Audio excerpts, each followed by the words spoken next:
Assalamu alaikum wa rahmatullah. Avec vous, Nouraddin Il Boufker, et c'est le multicasting dans les réseaux. Dans cette vidéo, nous allons continuer la présentation des mécanismes PIM-DEM.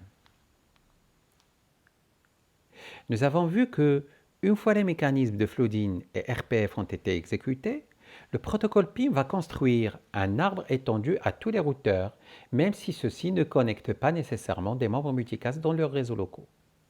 Dans notre topologie, vis-à-vis de R3, le routeur R5 fait partie de l'arbre, même s'il ne connecte pas de membres multicast.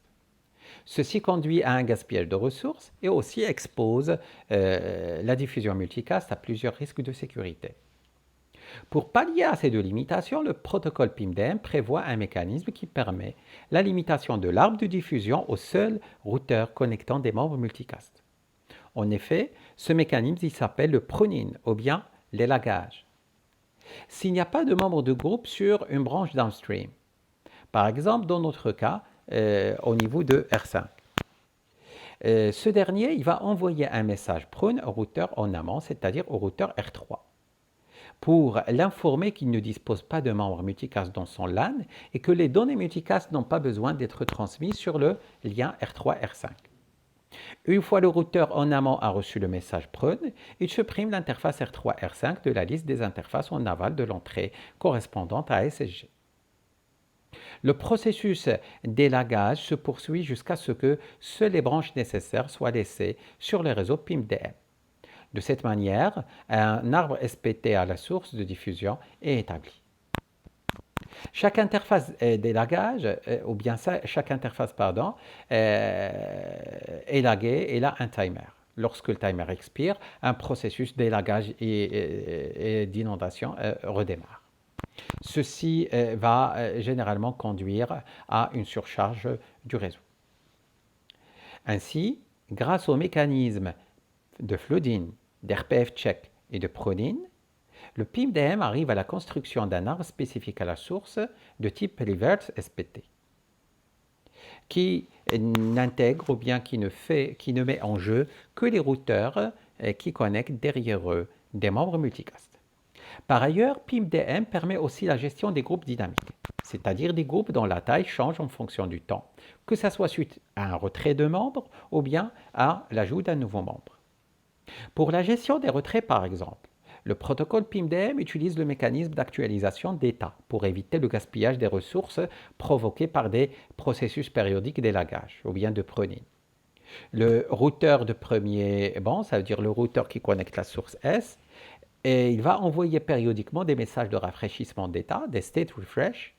Ces messages, ils affluent sur l'ensemble du réseau pour actualiser les timers d'élagage sur tous les routeurs.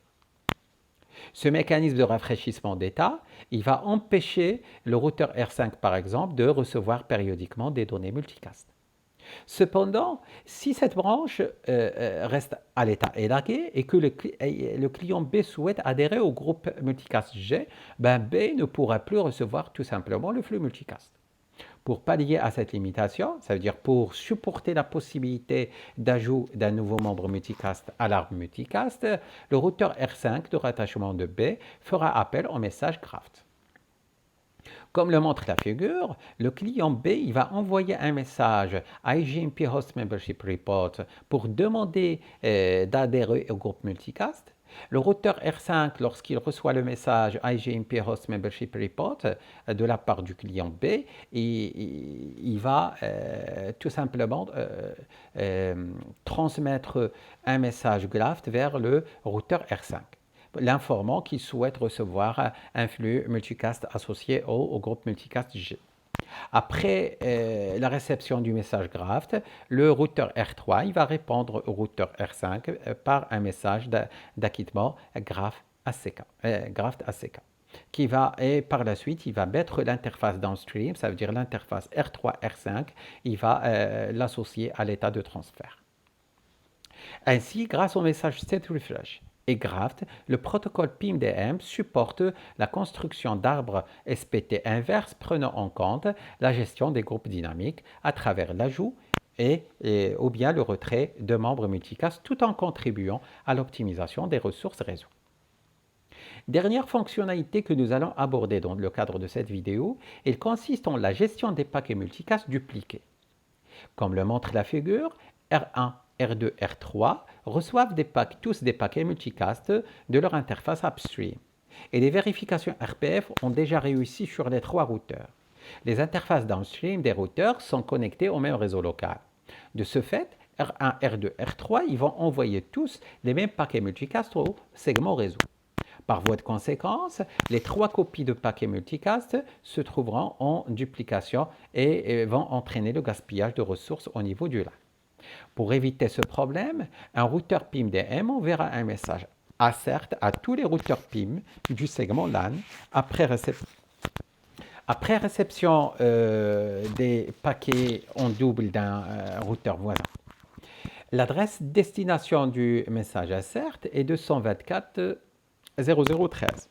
Ça veut dire que c'est l'adresse de classe D qui identifie les routeurs PIM-DM. Et le TTL, ça sera un TTL égal à 1. Lorsque les autres routeurs PIM-DM reçoivent le message assert, ils vont comparer les paramètres locaux avec ceux véhiculés dans le message assert. L'élection du groupe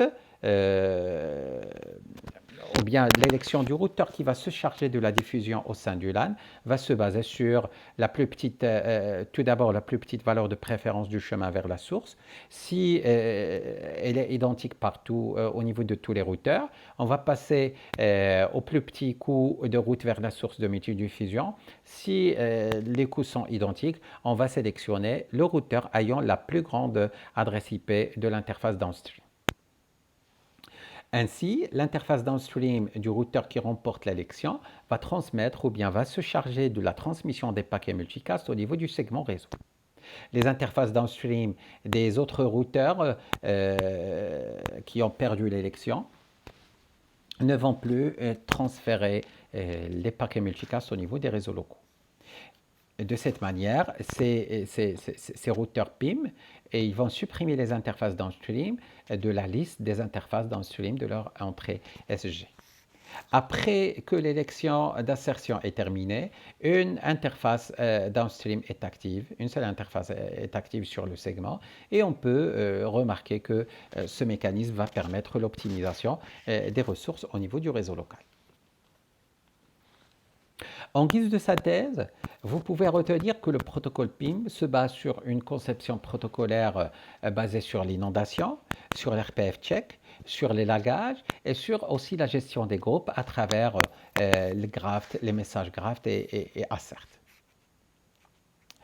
Toutefois, le protocole PIM-DM est non adapté pour la gestion de groupes dont les membres constituent un groupe, dont les membres appartiennent à un groupe géographiquement réparti sur le réseau. Ça veut dire, sur le plan géographique, le groupe il est très étendu. PIM-DM il n'est pas adapté à la gestion au routage dans le cadre de ce genre de groupe. C'est pourquoi il y a une autre version du protocole PIM qui est la version PIM-SM qui fera l'objet, Inch'Allah, de la prochaine vidéo. Sur ce, je vous dis au revoir et à la prochaine, Inch'Allah.